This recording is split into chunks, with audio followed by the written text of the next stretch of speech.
When we consult with churches of all shapes and sizes, there are a few common themes that arise that get many churches stuck. One of these is a lack of leaders, both staff leaders and volunteers. Your ability to identify and recruit leaders can very well be the lid to the health and growth of ministry. After all, leaders are the ones who cast vision, define strategy, and empower teams to fulfill the mission of the church. That's why in this video, we'll outline 7 guiding questions to help you identify the right types of leaders for your team, as well as offer some tips for recruiting high-level volunteers. But before we get into the video, take a minute to hit the subscribe button below. Our goal is to help pastors grow healthy churches by guiding them through experiences to align vision, strategy, team, and action. We're here to help you get your church unstuck, so make sure you subscribe and you don't miss a video.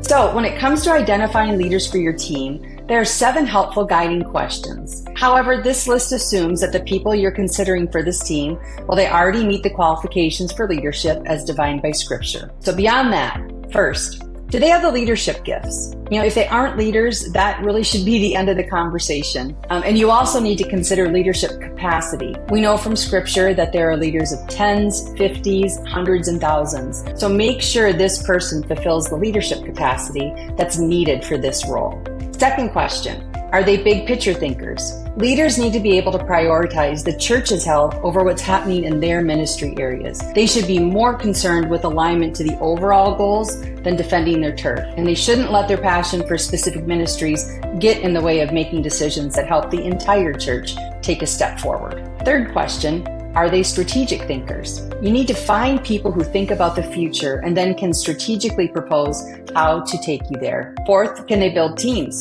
In ministry, this is primarily about building and equipping teams of volunteers. As the church grows, you also need people who can develop staff teams. They need to have demonstrated that they can identify and empower other leaders. 5, do they share the vision and values of your organization? Every leader on your team needs to be 100% on board with the church's vision and values.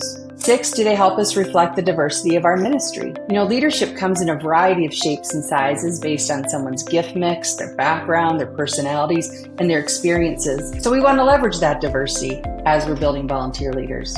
Also, are they lifelong learners? Ideally, you'll identify people who will grow with your organization. You need people who embrace leadership development for themselves and for their teams. And obviously, recruiting leaders for your staff team requires a distinct hiring and onboarding process, and we won't be able to cover that today. But what about volunteer leaders? Here's what we've learned. When it comes to recruiting high-level volunteer leaders, here are 2 key distinctions to recognize. Key number 1, engaging leaders requires a slightly different approach than regular volunteer recruitment. For example, you can't ask people to lead through a platform announcement, an email, a message, or a text message.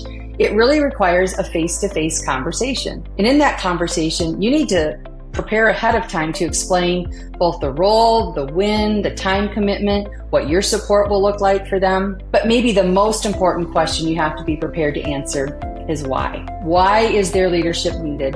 And how will their leadership impact the overall mission of the church? And key number 2, leaders will say yes to helping you tackle a problem before they'll say yes to helping you fill a position. People who have the leadership gifting, they typically serve in leadership positions already. They're already leading, and they aren't necessarily looking for another leadership position. However, all leaders all share one common attribute. They gravitate towards a big challenge. They're attracted to big problems to solve and conquer. So if you want someone to step up into leadership, you need to offer them a problem to solve before you give them a position to fill. And lastly, leaders also want to make an impact with their leadership. So if you want to get someone to volunteer their leadership capacity, you'll need to cast the vision for how their leadership will help you overcome that challenge and how it will move the mission forward. Well, thank you for tuning in to today's video. If you found this helpful and would like to see more like this in the future, make sure you hit the subscribe button below and visit us at theunstuckgroup.com.